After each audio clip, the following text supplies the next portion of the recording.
दोस्तों, अगर आप भी आज होने वाले मैच का बहुत ही बेसब्री से इंतज़ार कर रहे हैं तो इस वीडियो को अभी दिल से लाइक ज़रूर करें।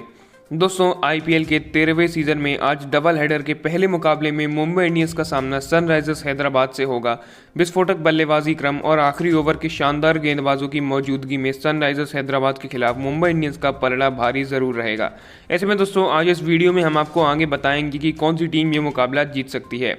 सबसे पहले हेड टू हेड मैचेस की बात करें तो दोनों टीमों के बीच कुल 14 मैचेस खेले गए हैं, जिसमें से 7 मुकाबले मुंबई इंडियंस ने जीते हैं और वहीं 7 सनराइजर्स हैदराबाद ने जीते हैं। ऐसे में दोनों टीमों के बीच कांटे की टक्कर देखने को मिली है। अब दोस्तों, शारजाह के मैदान की बाउंड्रीज दुबई और अबू धाबी की तुलना में छोटी हैं। मुंबई के कप्तान रोहित शर्मा ने 4 मैचों में 170 रन बनाए हैं और वो शानदार लय में चल रहे हैं। हाल ही में पिछले मैच में उन्होंने एक अच्छी पारी खेली थी।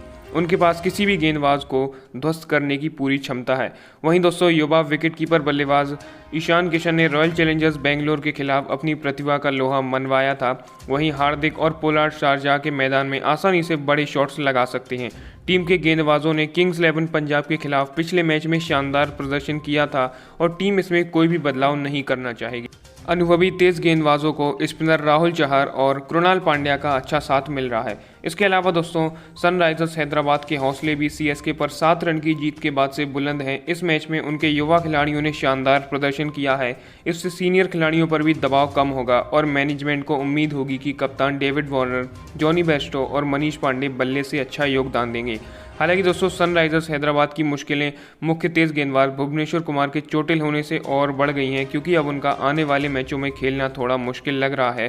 भुवनेश्वर चेन्नई सुपर किंग्स के खिलाफ हुए मैच में 19वें ओवर की पहली गेंद पर यॉर्कर डालने के बाद से हैमस्ट्रिंग में परेशानी के कारण गेंदबाजी नहीं कर सके थे। वो फिजियो की मदद से बाहर चले गए थे मैदान से।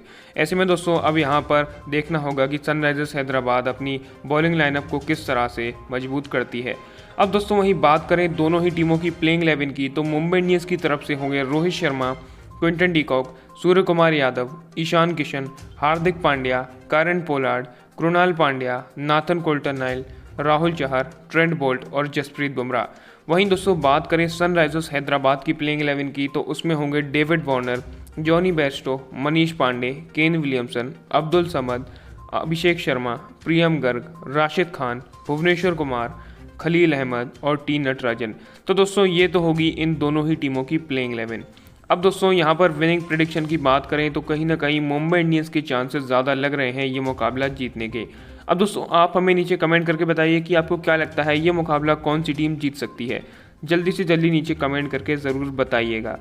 दोस्तों, आईपीएल 2020 का 16वां मैच दिल्ली कैपिटल्स और कोलकाता नाइट राइडर्स के बीच खेला गया।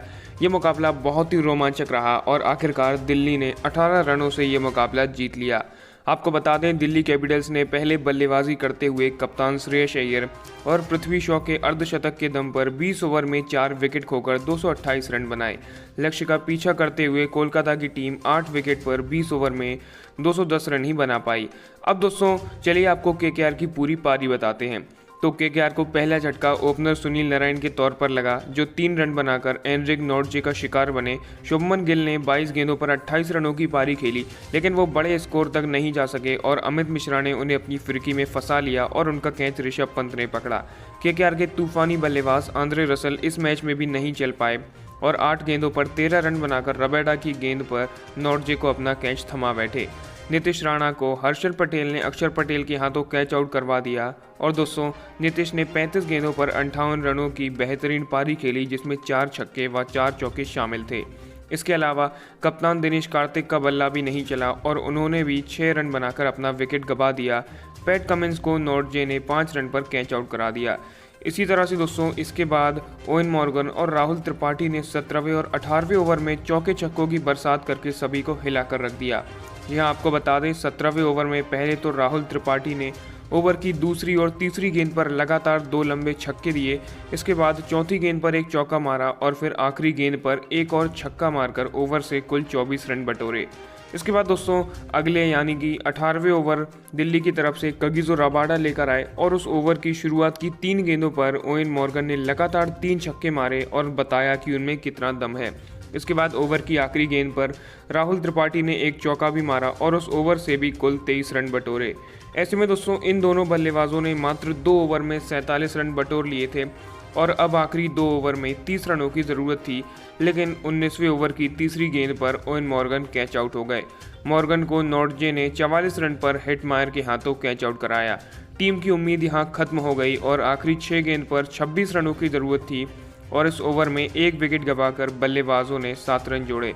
मार्कस स्टोइनिस ने 16 गेंदों पर 36 रन बनाकर खेल रहे राहुल त्रिपाठी को आउट किया और इसी तरह से कोलकाता की टीम 210 रन ही बना पाई और ये मुकाबला 18 रनों से हार गई। ऐसे में दोस्तों आपको इस मैच में मॉर्गन और राहुल त्रिपाठी की बल्लेबाजी कैसी लगी, हमें नीचे कमेंट में ज़रूर बताइएगा। अब दोस्तों पहले बल्लेबाजी करने उतरी दिल्ली कैपिटल्स की शुरुआत काफ़ी शानदार रही और उनके दोनों सलामी बल्लेबाज पृथ्वी शॉ और शिखर धवन ने अच्छी बल्लेबाजी की, लेकिन इसी बीच छठे ओवर की 5वीं गेंद पर शिखर धवन कैच आउट हुए। अपनी पारी में धवन ने 16 गेंदों में 26 रन बनाए, जिसमें 2 चौके और 2 छक्के शामिल थे। इसके बाद दोस्तों श्रेयस अय्यर बल्लेबाजी करने आए और उन्होंने पृथ्वी शॉ के साथ मिलकर बहुत ही तूफानी पारी खेली और कोलकाता नाइट राइडर्स के सभी गेंदबाजों की जमकर धुनाई भी की। इसी बीच इन दोनों ने अपना अर्धशतक भी ठोका। इसके बाद दोस्तों 13वें ओवर की चौथी गेंद पर पृथ्वी शॉ एक और बड़ा शॉट मारने के चक्कर में कैच आउट हो गए।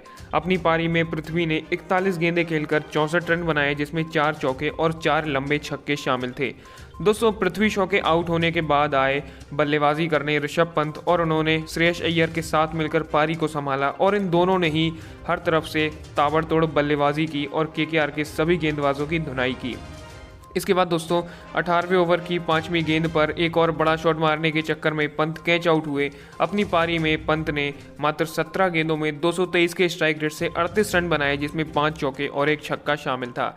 इसके बाद 19वें ओवर की पहली गेंद पर नए बल्लेबाज मार्कस स्टोइनिस भी 3 गेंद में 1 रन बनाकर आउट हुए।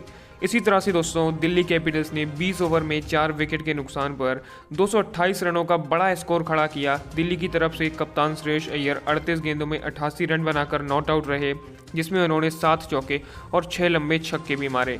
वहीं दूसरी ओर शिमरन हेटमायर 5 गेंद में 7 रन बनाकर नाबाद रहे। अब दोस्तों आपको बता दें कि 229 रनों के लक्ष्य का पीछा करने उतरी कोलकाता नाइट राइडर्स की शुरुआत काफ़ी खराब रही और उनके सलामी बल्लेबाज सुनील नारायण दूसरे ओवर की दूसरी गेंद पर क्लीन बोल्ड हो गए। नारायण ने 5 गेंदों में 3 रन बनाए। इसके बाद दोस्तों शुभमन गिल और नीतीश राणा के बीच एक अच्छी साझेदारी बनती हुई नजर आ रही थी कि तभी 9वें ओवर की पहली गेंद पर शुभमन गिल भी विकेटकीपर पंत के हाथों कैच आउट हुए। अपनी पारी में गिल ने 22 गेंदें खेलकर 28 रन बनाए, जिसमें 2 चौके और एक छक्का भी शामिल था।